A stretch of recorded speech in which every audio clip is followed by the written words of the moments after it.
All right. So today I want to talk about policies, standards, guidelines, and procedures, both within IT and within cybersecurity. So, as you can probably guess, I've written a ton of policies, and I think most of us that are watching this video probably have them within our organization. There we go. I'm knocking things off my desk.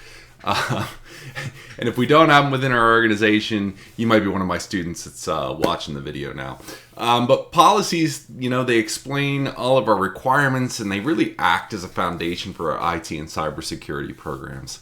The policies provide foundational knowledge for the ways that we deal with data, the ways that we build systems, maybe they deal with encryption requirements, the ways that we have to deal with things because of customer contracts that we have, and so forth.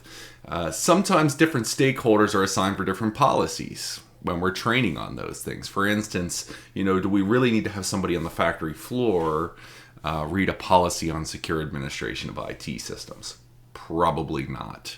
I wonder how often your teams are doing policy reviews or updating your policies. Are you doing it every year, once every 5 years? Are you never doing it, potentially? Hopefully you're examining all those policies and procedures on an annual basis, if not more frequently. But what I'm most interested in here is how you're training stakeholders on what's in those policies. So a few thoughts on that. First, if you aren't training on the policies and procedures or aren't following them, they're entirely pointless. I hear this all the time. The old, well, it's in the policy, but it's really more of a guideline. What happens if you happen to have an external auditor come in and examine the policy and test the compliance to the policy throughout the organization?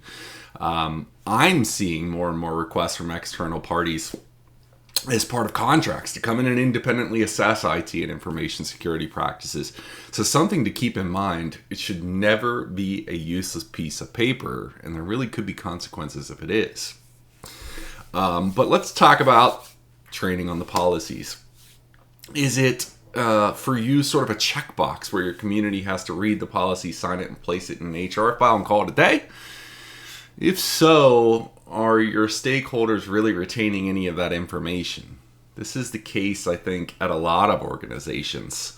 But if we look at the research, we'll see that there are much better ways, which include things like simulations, role-playing, hands-on activities, continuous communication with examples and real-life stories to help embed the information with our stakeholders. If we look, NIST 850 outlines some of the ways that we might design, develop, and implement awareness training and education programs. I know there may be some detractors to some of the stuff that's out there, but I'm really trying to help you find free resources if you don't have the budget or money for a paid program. There's some research that I'll link here too that was published in MIS Quarterly that found that simply training our stakeholders isn't enough. It needs to be a continuous communication process if we want to see an improvement in compliance.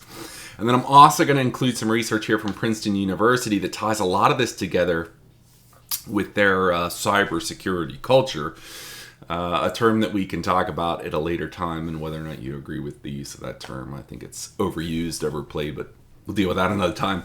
But that research found that even if someone on campus is aware of a policy or some sort of awareness content, it doesn't mean that they care, or even if they understand and care, they can't guarantee that they can apply the information. And they really highlight the need in that research to reinforce, build relationships with people who can influence cybersecurity, and help the audience understand the why. And that why helps connect with imagery and stories and those sorts of things to make that policy information sink in, policy and procedure information. So what else can we do for free, or at least at a low cost with the staff that you have today? First, meet with every new employee in your company and talk about the cybersecurity and IT journey. Does it sound like a lot? Well, guess what? I do it at least 4 times a year. How you say? Well, if your company has a new employee training, it's really a great opportunity to grab 30 minutes to 1 hour to sit and share some stories and policy information in a really friendly way. Shake some hands, get your face out there and get your door open. Second, on the awareness train, we've got everything from funny awareness posters and elevators that you can simply print out. We put them in the gym, the cafeteria, to emails that we send out and point out what we're experiencing from a cybersecurity perspective and the things that might impact them in their personal lives. Third, occasionally we put on Lunch and Learn. So what's a Lunch and Learn? Well, it's a session that we put on over people's lunch hour. It's not mandatory, but we cover things that are generally of personal interest to people. We might talk about protecting your children online, protecting your personal privacy online, setting up MFA for your social media accounts, using FIDO2, and so forth. And typically, if we have a giveaway, we'll put a giveaway out there to attract folks to the sessions. Or we'll invite family and friends to join over a remote meeting platform, and we've had some really good success there.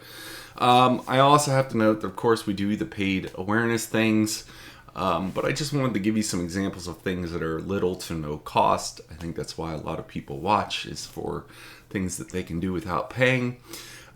So unless people want to, I'm not going to get into acceptable encryption, acceptable use, clean desk, disaster recovery, digital signature acceptance, email ethics, pandemic response, security response, AR response, user encryption, all of those different policies that I have here in bullets that SANS says we should have as a general policy set.